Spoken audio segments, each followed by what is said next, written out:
After last night, but it's great to be back in Glasgow and getting some wine in my hand. So, believe it or not, I'm a Dundee grad, so I haven't been here in Scotland for an awful long time. I'm living out in Ireland now. I was the simple father of 5, rural critical care physician, and I changed something in my practice about 12 months ago. It's only because I simply upgraded my old workhorse on the ventilator, and I got this new lighting ventilator. It just so happened to have a mode on it which really, I think we all need to kind of put our ears up a little bit, because if, like many of you, I've been disillusioned in cardiac arrest management for many years, because all I've been trying to do is emulate the fine work of Paul and his team and getting those marginal gains. But something a little bit different happened. I have a 39% loss on arrival hospital rate now in rural Ireland, and that's from all cause of arrest. And I do not exclude any of those calls when I arrive and we start the rosary. End-organ perfusion oxygenation, I think we all agree, is what we're trying to do, isn't it? Provide optimum, high-performance CPR, as all of you can do. And I'm not going to teach you to suck eggs, but it's quite important just to have a quick recap on physiology during normal compressions to see how this is different. So, downstroke, squeeze hard, rhythmic, you go to sleep. Downstroke, squeeze hard, blood goes out, yeah? Infuses the brain. Yeah, this is not correct, some of you are with me. But what also happens during the downstroke is gas escapes. That's easy enough? Okay. Upstroke, the opposite, isn't it? So we try to create a negative pressure into that chest, a negative compressive pressure, and the big thing that we've been battling with to date is what? Trying to improve that negative pressure and pulling blood back into the heart, improving venous drainage, cerebrally, improving ICP. Yes? With nods? Guys, I'm the one who's clapping, and by the way, can you just bit more, okay. What do we do to absolutely and absolutely destroy end-organ perfusion? What do we do? Will that cause us to do CPR? Yeah. Anything we do, be it pulse checks, CPR changes, patient movements, rhythm checks, ventilatory pauses, defibrillation. Every time we pause, in all of this, I'm not intermediate, it requires 10 to 18 good compressions to start to get that perfusion back up again. So, what are we struggling with? We're struggling with a few things. So the first thing is the ventilation side.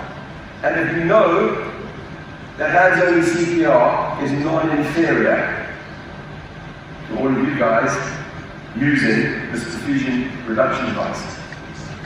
Yes? Because every time we take a big breath and put a big tidal volume into the thoracic cavity, we increase intrathoracic pressure. If we do it asynchronous to our chest compressions, we inflict high volumes, high pressures, which are damaging to the lung, which are absolutely detrimental to coronary and cerebral perfusion. Yeah? So it's that balance of perfusion and ventilation that we've been grappling with since time immemorial. We've got another problem. It's a CRM challenge, isn't it? So we try to do CPR and ventilation, which is highly energetic, highly energetic, difficult physically tasks. At the same time, we're meant to be trying to mentally perform as well. Okay. So from a CRM perspective, we set ourselves up to completely fail. Okay? Right. Let's try to make it easier. So, chest compression, synchronized ventilation. It's simply an IPPV mode of the ventilator, and I'll explain it to you. So, during that downstroke CPR, gas is coming escaping, yes? So at the first point, when you start to press, it triggers the ventilator. That is the ventilatory trigger. It then delivers a pressure, IPPV, nothing new, but the key being it delivers it during the rest of that downstroke. So you've got pressure increasing intrathoracic pressure at the point when you really want to increase intrathoracic pressure. That's the point. But it's the recoil that's far more interesting. Because during recoil, the gas has to escape. So it's the ultimate impedance threshold device. In fact, it's far more than that. You're actually dragging gas out at the point where you want to really create the maximum negative pressure in the thorax and create the maximum opportunity for both cerebral and coronary perfusion. Everything sucks back, and then we go. So, that's grand, bit of science, so what? These are real-world examples. So what you will notice here, especially in cardiac arrest, they have oxygen sats 96%, as measured peripherally on the middle finger. You'll see the end-tidal CO2 there. That's real. Slightly lower than what you expect if you get a great big massive bag or 2 liter bag. Why? Because the tidal volume is only 2 ml per kilo. But it's a maximum frequency. Your respiratory rate there is a whopping 100 and whatever the CPR rate is. So it's truly sync. The trigger is directly linked to your CPR.